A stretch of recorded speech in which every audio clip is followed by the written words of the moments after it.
Thanks for hanging out with me for a few minutes here. I wanted to give you guys a quick update on what's going on here in the shop. I've been playing around with colors and stuff for the purple pair, the P-Bass and the Telecaster that are going to be loosely modeled off of a couple of ZZ Top guitars. So I'm looking forward to getting those finished up. But I've been working on taking a look at the binding for them. I thought I was pretty well set with doing a, not sure if you can see that there, the checker binding in the black and white.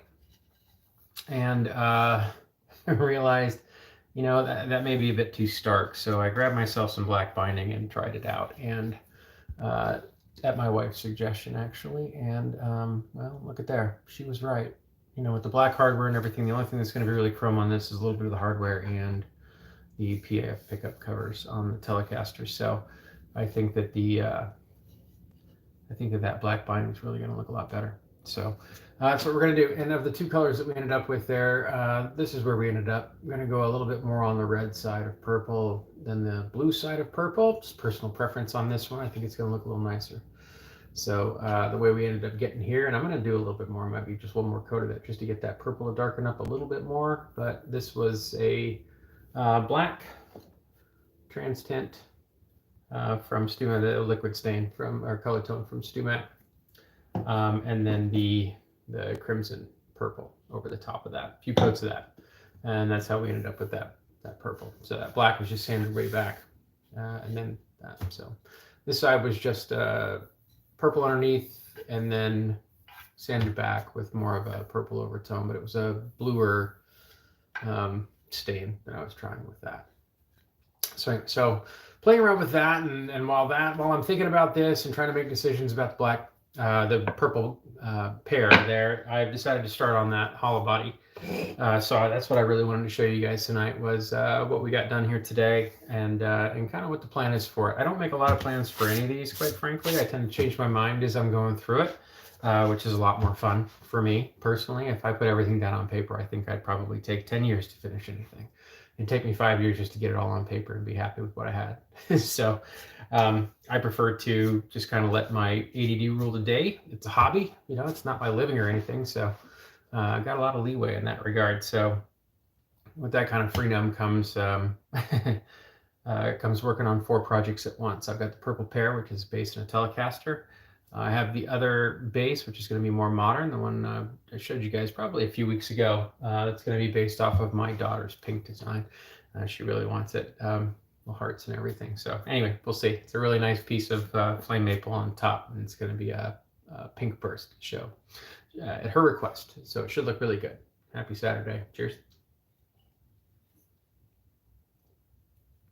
It's Voodoo Ranger. It's an IPA from New Belgium.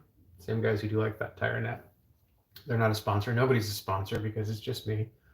So hanging out here with you on a Saturday night. What are you drinking? Let me know in the comments.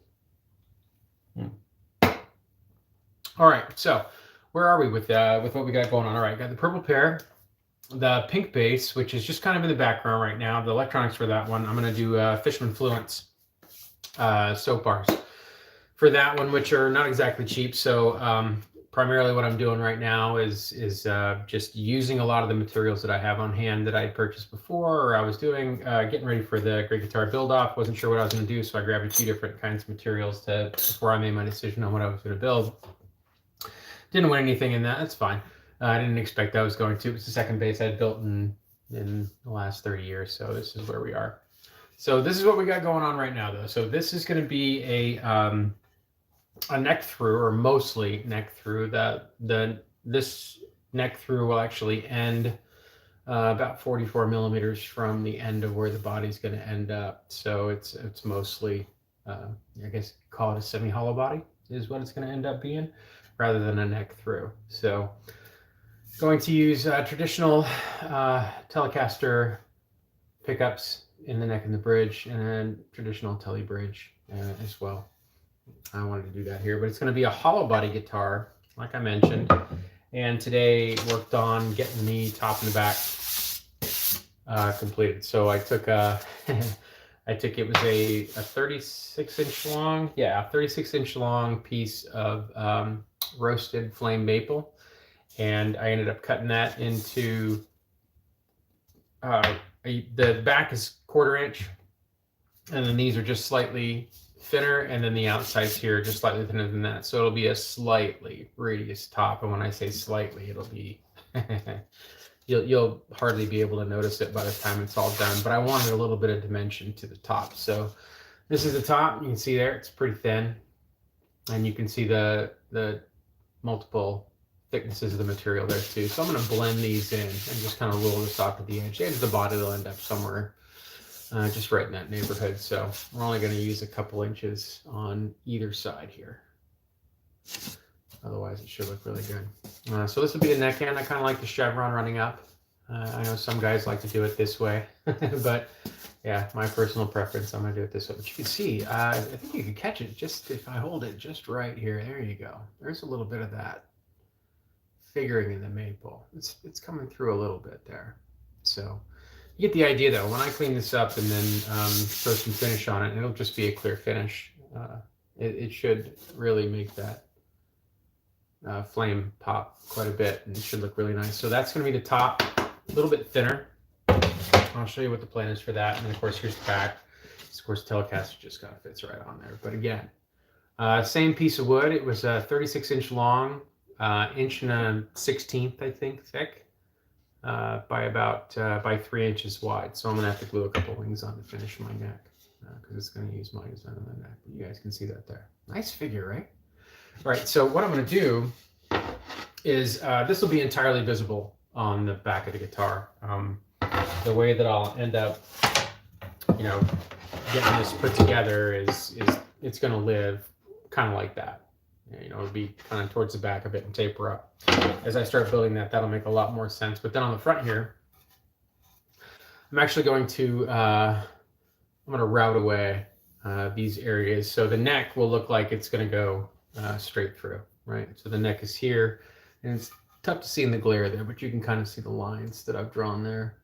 But those areas outside of the neck profile here by the edge, I'm going to route those away, the thickness of the top, so that the top across the bridge area and in front of the neck will be flush with the mahogany of the neck here. So the only thing that'll really stick up here is the thickness of the fretboard. And I'm going to use the Palrosa for that as well. That stuff's super nice, super stiff. All the necks, I've carved 2 or 3 necks now using the Palrosa as the fingerboard. And it's crazy stiff. It's as stiff as ebony. So those things are holding really nicely, not moving at all. So I'm going to use the Palrosa here, just kind of fitting this whole theme with these, that's a bit of a pinkish kind of color on the top there, and this nice mahogany. I'll leave that natural as well. And just use a clear finish on it. But yeah, it should look really nice. I'm going to use a little bit thicker fretboard as well, so it sticks up the appropriate height above the deck here. So, and I'm going to do, I think you can probably see that back there. You can see how I've got a couple of lines drawn there. There you go. Yeah, you can see that. So that's actually where I'm going to route.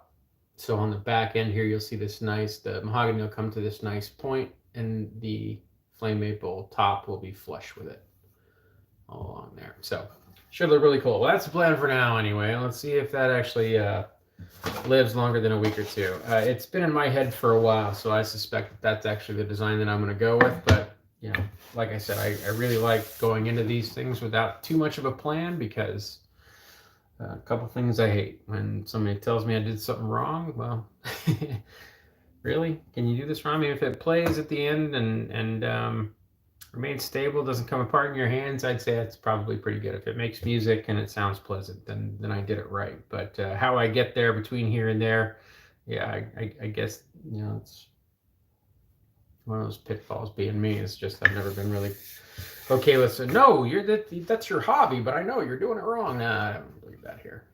I'll do whatever I want with this thing, and if it doesn't work, well, I'll turn it into kindling. Who cares? And if it does work, then I'll have something really fun, kind of unique to play. So that's kind of how the way I look at that. So yep. So gonna go ahead and so the purple ones, yeah, I think we're gonna end up with the black binding there. I think that's gonna end up looking really, really good with the black hardware and everything. So it's gonna be something like that. So when you look on the side, you'll see 2 wide bands of the black binding, and then a little bit of a color strip in between, so it should look really good. And then of course getting to work on this on the hollow body or semi hollow body guitar here as well. So pretty exciting stuff. And yeah, I hope you guys are having a great weekend. So we'll see you next time.